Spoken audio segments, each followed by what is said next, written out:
हमारे साहब लाठी डंडा नहीं उठाते हैं। ऐसा नहीं है कि तुम राक्षस हो, निकाली तलवार चला दिया, ऐसा नहीं उन्होंने किया कहीं भी। तीर तलवार बर्छी वाले नहीं उठाए। सदगुरु के पास एक ही शब्द है और उसी शब्द का उपयोग करते हैं।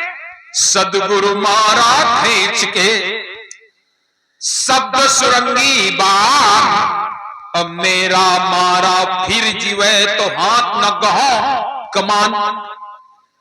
हमारा मारा हुआ अगर दोबारा जिंदा हो गया तो मारना बेकार है। साहब का मारा हुआ कभी जिंदा नहीं होता, मर गया माने मर गया। यहां तो लाठी और डंडे का मारा हुआ व्यक्ति, तीर तलवार बर्छी वाले का मारा व्यक्ति, बंदूक की गोली से मारा हुआ व्यक्ति भी बच जाता है, लेकिन शब्द का मारा हुआ व्यक्ति नहीं बचता है, चूर चूर हो जाता है। ठीक इसी तरीके से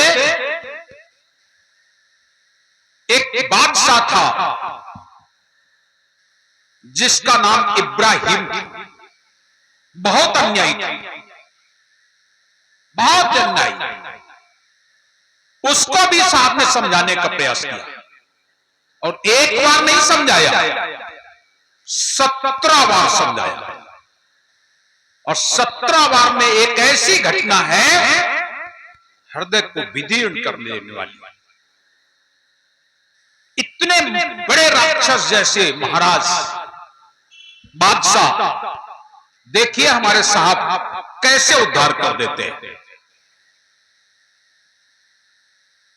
17 बार की घटनाएं तो नहीं सुनाऊंगा, एक घटना सुनाऊंगा। एक दिन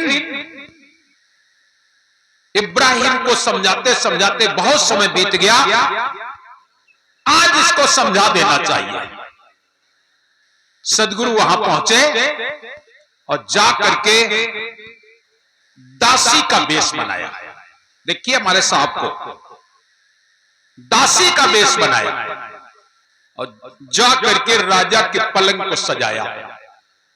शाम का वक्त है, चांदनी रात है, जेठ का महीना है, सुंदर पलंग सजाया। पूर्णिमा का दिन, इतना सुंदर पलंग, फूलों की कलियों को तोड़ तोड़ करके सजा करके बढ़िया मखमली चादर डालकर उसमें सेंट, इत्र, गुलाब जल छिड़क करके तैयार किया और सदगुरु उसी पर लेट गए। और जब लेट जाते हैं, रानी काम में लगी है, राजा साहब काम से जल्दी फुर्सत आ गए और जा करके राजा साहब उसी पलंग पर, जिस पलंग पर सदगुरु कबीर दासी वेश में लेटे हैं, उसी बेड में जा करके राजा भी बगल में सो गया। और जब राजा सो गया, रानी साहिबा जब फुर्सत पाई, जब वहां पहुंची तो देखा क्या, राजा के बगल में कोई सोया है। रानी जल के कोयला हो गई। क्यों? एक दो रानियां नहीं थी उनकी, 16 सहस सहेलरी, तुरी 18 लाख, 16,000 रानियां थी। बड़ी किस्मत वाली रानी होती थी जो उसे उनके बिस्तर पर सोने को मिलता था। आज रानी साहिबा अचंभे में पड़ गई, मुझे लेटना था, ये कौन लेटा है? दासी को तो नहीं जगाया रानी ने, राजा साहब के ऊपर आंख बबूला हो गई, पकड़ के झकझोर दिया, ये कौन लेटा है तुम्हारे साथ? राजा बोले, हमें क्या पता कौन लेटा है, हमने सोचा तुम लेट ले तो हम लेट रहे, तुम लेटी हो तो हमने सोचा हम भी लेट गए, जगा कौन है? और जैसे जगाया तो दासी आग। रानी इतना क्रोध में तप रही है, बोले राजा ने इसे दंड दिया जाए। राजा बोला तुम्हारा अधिकार का हनन हुआ है, तुम्हें दंड दे दो। जो तुम्हें देना हो तुम दे दो। रानी बोले, इसे इस पलंग पर सोए कितनी देर हो गई? बोले, इसको इस पलंग पर सोए लगभग आधा घंटा कम से कम हो गया। बोले, इसे 30 कोड़े की सजा दी जाती है। राजा बोला, गलती बहुत छोटी है और दंड बहुत बड़ा है। मन में विचार करते हैं राजा साहब कि अगर कोई मर्द दासी को मारेगा 30 कोड़ा तो मर जाएगी। राजा साहब रहम बरतते हुए बोले, रानी साहिबा तो तुम ही मारो। अब इतनी रात में हम किसको बुलाएं? तुम ही मारो। कोड़ा मंगाया गया और जिस समय कोड़ा मंगाया गया तो कोड़ा वो वाला नहीं जो हम तुम लोग छोटे पर खेलत रहे हो। खेले हो? हम तो खूब खेले। कोड़ा है बादाम शाही, पीछे देखे मार खाई, कपड़े का बना करके खेलते थे। आज के बच्चे नहीं खेलते हैं। आज के बच्चों को पता ही नहीं होगा। उस समय चमड़े का हंटा था, चमड़े का हंटर बोलते थे, कोड़ा भी बोलते थे। जैसे वो आया, रानी तो क्रोध से तिलमिला रही थी, उठाया हंटर, सदगुरु के ऊपर बरसाना शुरू कर दिया। 1 2 गिनती लगाती, सड़ाक सड़ाक मारती जा रही। और जिस समय मारती जा रही है, सदगुरु उस कोड़े के मार से जरा भी तिलमिलाए नहीं, मुस्कुरा रहे हैं, मुस्कुरा रहे हैं। 1 2 नहीं, 30 कोड़े पूरे पड़ गए। सदगुरु मुस्कुरा रहे हैं। मुस्कुराएंगे ही। कौन है? स्वयं सत्पुरुष। किसके लिए मुस्कुरा रहे हैं?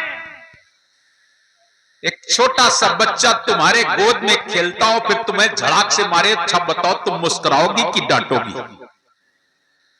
तुम्हें भी हंसी आएगी, देखो कैसा मार रहा है, हंसोगी। सदगुरु भी हमारे मुस्कुरा रहे हैं, क्योंकि है कौन? मेरा अंश है, ये सत्पुरुष का अंश है। बच्चा है, छोटा है, अज्ञान है। सदगुरु मुस्कुरा रहे हैं। तब राजा पूछता है, दासी एक बात बताओ। बोले, क्या? तुम्हारे ऊपर 30 कोड़े की सजा पड़ी और तुम मुस्कुरा रही है, हंस रही है, ऐसा क्यों? तो दासी रूप में सदगुरु ने जवाब दिया, इसलिए हंसी आ रही है, इस चुतिया नापाक पलंग पर मैं 30 मिनट सोया तो 30 कोड़े की सजा मिली। खुदा ना जाने इस पलंग पर जो जीवन भर सोया है उसे कितने कोड़े पड़ेंगे, इसलिए मैं हंस रही हूं। राजा विवेकी था, जान गया, अरे तो मेरे लिए कह रही हो। सदगुरु गुप्त हो जाते हैं। ऐसे हैं हमारे सदगुरु कबीर, जिन्होंने 17 बार राजा को समझाया, 1 2 बार नहीं, और दासी बनकर के समझाया। आज के अन्य जितने भी महापुरुषों को देखो, उन्होंने तीर उठाए हैं, तलवार उठाए हैं, बर्छी उठाए हैं, भाले उठाए हैं।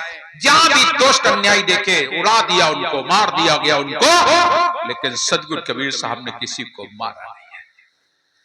उन्होंने अपने ज्ञान वाणी से उसे समझाने का प्रयास किया है।